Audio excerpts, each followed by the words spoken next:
Hello guys, Alex Fedotoff here, and today we have amazing clients from our ESS program that we met up with in person here in Switzerland, Malik and Matteo.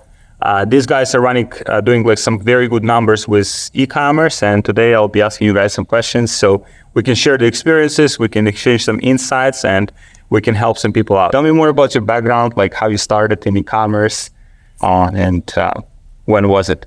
Yeah, so it was, for me personally, it was 2020, and I started small with a little bit of Facebook ads, influencer marketing, and it was good. With my partner, we made good money during the first year. How much money you made, you think? I mean, for the time, doing like 200K overall was very good. It is good. It's always good, but now with more experience, you know that people like you and other guys are making way more. But when you start doing good money like this, it was like life-changing. Like you can see that you can do it. Did you transition to e-commerce from something else? What did you do before? Yeah, I was a real estate agent. Real estate agent here in Switzerland? Yeah. How was that for you? Did you like it? I loved it, but I was younger, so I didn't have like the experience to talk with people and to sell and stuff. But it was a very good experience. Yeah. Is it hot? Like real estate market is hot here? Yeah. Yeah. Because like as you know, you have the big cities in Switzerland, and you have then a lot of smaller ones. So people have money here, but they're I don't know how to say that they slow to close a deal, to choose a house. It's not like America or tack, I want my house and yeah. So yeah, transition from that to Ecom made. You started like part time, like kind of like on the side at first, like on the side, on the side, and then I went full time. As I told you before, I got all the problems you can have with Ecom. Yeah, Facebook bans, Stripe bans, Shopify bans, everything. I was almost like, screw it, I will stop and go back to work. But I had the chance to come back doing like internet money with another business, lead generation in the US. We made good money, like 7 figures revenue with my partner. And this year we split, still good friends and stuff, but he's doing his thing. And I wanted to come back into Ecom. 2 months ago, I joined VSLs after watching your videos. That's awesome. And you're doing about 100K per month right now. The second month now will be 100K, yeah. Nice. So from 0 to 100K, guys, you can see how it's like, it's 100K, you know, it's kind of like once you have more experience of this, like 100K is like nothing, right? But I mean, for most people, 100K a month, right, being profitable in like 15-20% profit margins, it's like life-changing. Yeah. So what were your major like experiences? You mentioned that you were in that like lead generation space, which is something different from e-commerce. Like what were your major learnings? So what was good is that it is different from e-com, but you still use the same principles. Like do an ads. Yeah. You have to do copywriting, marketing, creative. Same skills. Yeah. And it's harder, honestly, because it's harder. Yeah, because when you do e-com, if your product is really good, it can almost sell for itself. Yeah. But lead generation, you have to make people like maybe give them numbers or call or sign something and stuff. So it's your marketing has to be top notch, and your copywriting also. And that helped me a lot. I think it's thanks to that I was able to in 2 months come back quickly and good into Ecom. Yeah. What are your, so let's say you do the parallels between like affiliate marketing and e-commerce, right? If you could simplify it for anyone, what are the major numbers and KPIs that you look at and kind of like address and fix if something's not working? The CTR and the CPA, cost per acquisition. So what kind of CTR are you usually looking for? 3% is good. 3%, yeah? 3% is good. So if it's less, like what do you do? I will check the creatives. Check why people don't click, and go from that and try to make it better, to make it more, maybe sometimes clickbait. Clickbait works, so you have to be able to make clickbait. And so you probably learn a lot of that. Yeah. Interesting. It's a lot of parallels, right? So even if you think about like advertorials, right? Like a lot of advertorials are being used by affiliates, like affiliates. Native ads, you have to be like very good with like just like cold prospects. Like there is no targeting. You have to be really, really good with like conversion optimized advertorials. It's right in order to convert that prospect. So tremendous skill set. And for you, Matteo, like what's your background? My background, I started e-commerce from 3 years ago, and just started to make very good number 1 year ago. I do a few million on number, and just eating yesterday 30K day. 40K yesterday, 40K in revenue yesterday. With good profit, because the last month my profit was low. What changed? What helped you with profit margin? Better creative, better focus. I waste my focus on a lot of product, and I concentrate recently my focus on one product, and a few products, and the results was. Interesting. Okay, so instead of like trying to figure out and make different products work, you focused on one product that you already seen has some potential, right? But then you just focused on how to make better creatives, how to make better editorials. How do I just like focus and dial in that one product? Exactly. I have to do a better VSL, better editorial, better creative and let's see. Very nice. So with VSLs, right? Because you are using VSLs in European market. How do you approach writing VSLs? Events in generic. I check what VSLs work for a competitor on aspect of that, and I create a VSL with air structure for working VSLs. And for European is less aggressive. You have to be more tame in the European market. Okay. Yeah. You cannot say this will help you 100%. It will work. Oh, really? You say that, but for us Europeans, when we look at the bullshit detector. Yeah. Interesting. And when we look at US competitors or US courses also, US YouTube videos and stuff, the best one is the project page. Creating a project page. We are like, how the do people buy from that, you know? In France, it's scam. Interesting. So you actually have to be like doing like less claims, and that causes people to trust you more than if you were like overpromise and kind of like exactly. You have also to look like a brand, you know.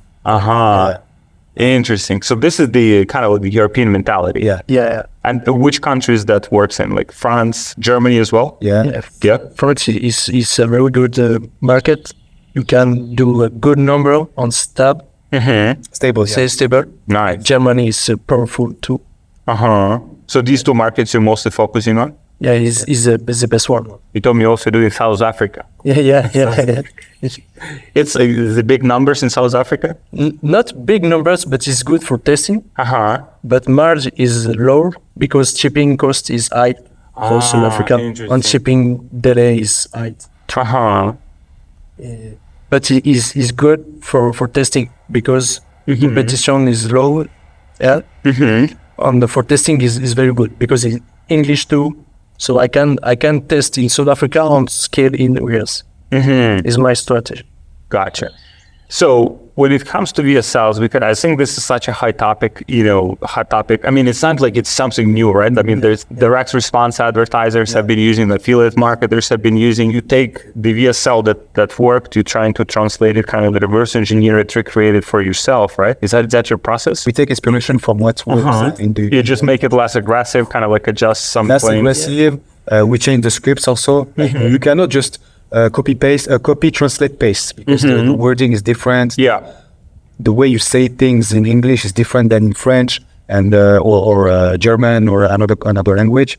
So we don't start like from zero, but we have to work a lot on them. How much time usually would take you to put together VSL? Like few hours? Yeah.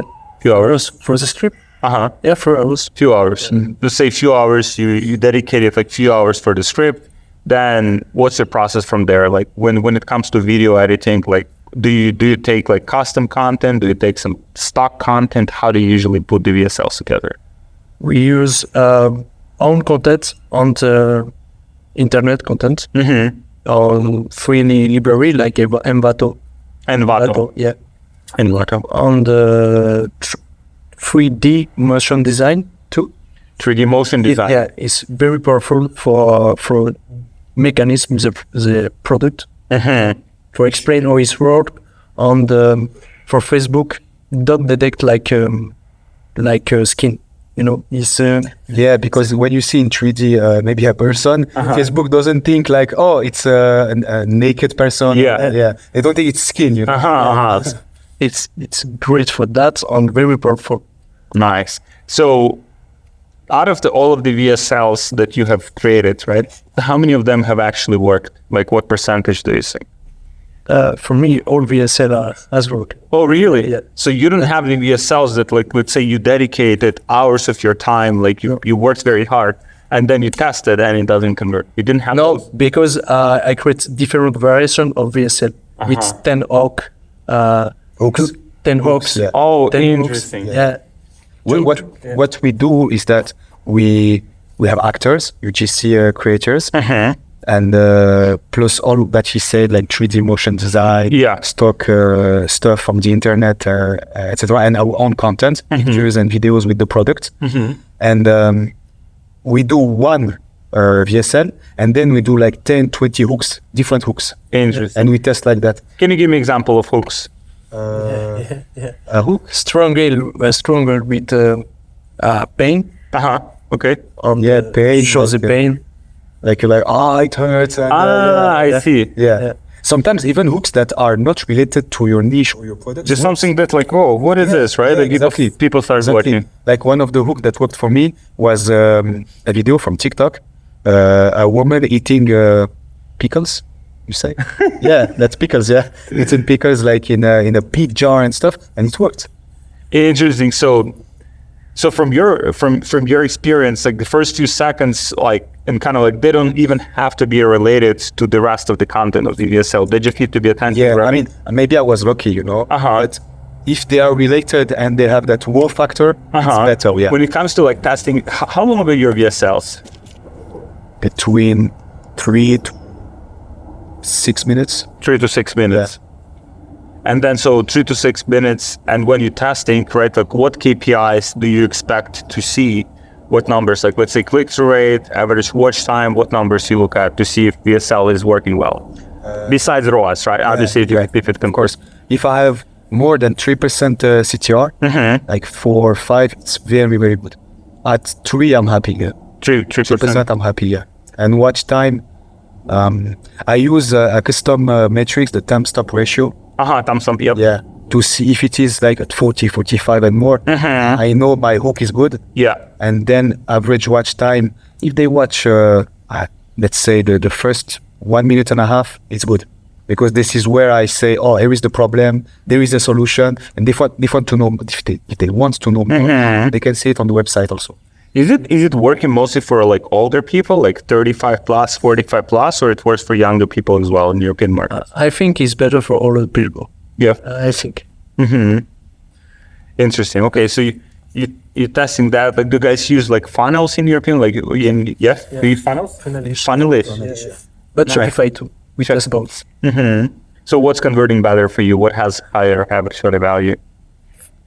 Depend of product of market, but Funnelish is advertorial with Funnelish is powerful because you can get an high ROI on the good conversion rate. Everything is custom, like good Funnelish is better, I think. Yeah, for me also in the French market, I always start to test a product with the same creative, but once go on the Shopify, or the one on the other campaign or the Funnelish. And even on Shopify, it's not just a project page, like it's from, I use page builders to make it custom, to make it nice, with bundles and stuff. And it works, but Funnelish is always better. Interesting. Yeah. And sometimes I don't choose advertorial, I just send them to the sales page and it converts well. Very nice. So in European markets, like you mentioned one of the things about like European markets, and also you guys advertising in European markets, you probably know this, and that you have to be like less aggressive with your ads, kind of like with your claims. What other things, kind of like that you've learned through experience in regards to like European markets that people should know? If your discount is more than 50%, it's a scam. Say, it's a scam, it's a scam. Oh, really? People actually comment then? Yeah, a lot. Yeah. On your Facebook ads, a lot, yeah. Interesting. So people are so skeptical here, like in Europe. And they like PayPal in Europe. They like PayPal? Yeah. They like, okay, it's another thing. Like they like PayPal. Do you have like a lot of issues, like disputes on PayPal, or it's We used to, but now we have solutions to have less disputes and less holds on the PayPal accounts and stuff. Yeah. Very nice. When it comes to like running the ads, right? Like on a day-to-day basis, like how much time do you guys like spend like in your ads manager versus like how much time do you spend like sourcing creatives, like talking to your video editors? Like how do you split your time there? Interesting. I think 1 hour for managing Facebook ads and 2 hours for managing creative testing. So creatives like take more time for you. Yeah, because it's more important. Without creative, we don't have good numbers. Yeah. I think this is such an important, thing for people to realize, because sometimes, people might have amazing product, right, or that would sell, but then they would have like poor performing creative, and then they would say, oh, this product doesn't work. No, maybe your creative is simply not good enough, right? And you have to keep testing and keep trying something new. I think people are always looking for the new Facebook strategy, the new Google strategy and stuff. And now I think the algorithms are very strong, especially on Facebook. And if you have good creatives, they will find Facebook will find your target audience. Especially that we run only like 80% is broad targeting. So without interest, without nothing, and it does the job very well. So you have to have good creatives, and the creative doesn't need to be like, I think, like with nice effects and stuff. The message has to be, the angle that you use has to be targeted to your audience. So Enzo, you have a son, right? 2-year-old son. His son name is Enzo, like Ferrari. So how do you manage like running a business? It's not easy, but I need a really good structure, really good planning. Do you work from home? No, I have an office and I work from home too. Ah, okay. And you work from home? From home, yeah. Yeah. You don't have kids yet? Not yet. No? You don't know. Yeah.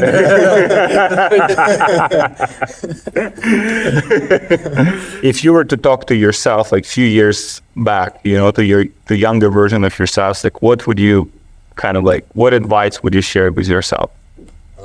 For me, I would say listen to people, but not everybody. Like especially on YouTube or Twitter or there's a lot of people who says, I know this, I know that, I know dropshipping, I know Facebook and stuff.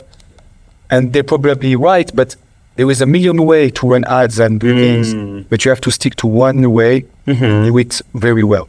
Yeah, it's the same things. Focus on one thing, because in the past, I dispatch more my focus. And I waste a lot of time, a lot of money. And when I started to be focused on one thing, result. And for you, that one thing. So even like one thing that you mentioned is that you were trying to make many different products work at the same time. You decided to just like choose one product, dial that product in, test more creatives for that product, test more VSLs for that product. Just choose one vehicle, which is, let's say, VSL. You have advertorial. For sure that it works. And for sure, let's say the product has been validated and it sells. You just have to find creative ways to sell the product. You just have to find the right angle, the right hook, right? You just kind of like just eliminating many of those, like as you said, like distracting points, like tactical, like which button I have to click, and just focus on like 80-20, what actually matters. Yeah, that's exactly. Nice. So guys, maybe you share like a few words, like, so you're in our ESS program. What was your experience like working with ESS, and would you recommend it to, people, let's say, that kind of like already experienced, right? They want to take their business to the next level. Yeah, absolutely. 100%. 100%. Yeah. Because, you never know before joining a group or a community, of course, but of course I loved what you were giving for free on YouTube as a value, like a very good value. But you don't know, like you still have doubts. And we said, let's try, let's see. And honestly, the networking is the best thing is the networking. The course is high value, like the private course, the one that we paid for is very, very good. Like we learned a lot and we keep learning. I love watching the replays and they're very, very good. But the networking is very... Yeah, and quality of students is very like, you have some students that do million profit per month. Yeah. On level is very high. And I don't know if it is because it is still like not small, but like a close community. Yeah. But the everyone helps everyone. That's very, very good. You help people, we help people, even though it's been just 2 months that we're here. Everyone is bringing value. So I recommend to anybody to join. Thank you, guys. I mean, I'm looking forward to seeing you like at 1 million per month, for you to get there as quickly as possible too. Now you have the affiliate, experience as well. We'll drop your guys like Instagrams below. So if maybe you're in Switzerland or you just want to connect with some good high level entrepreneurs, these guys are here. They're amazing. And yeah, thank you so much for watching. I'll see you in the next video, guys. Thank you. Thank you.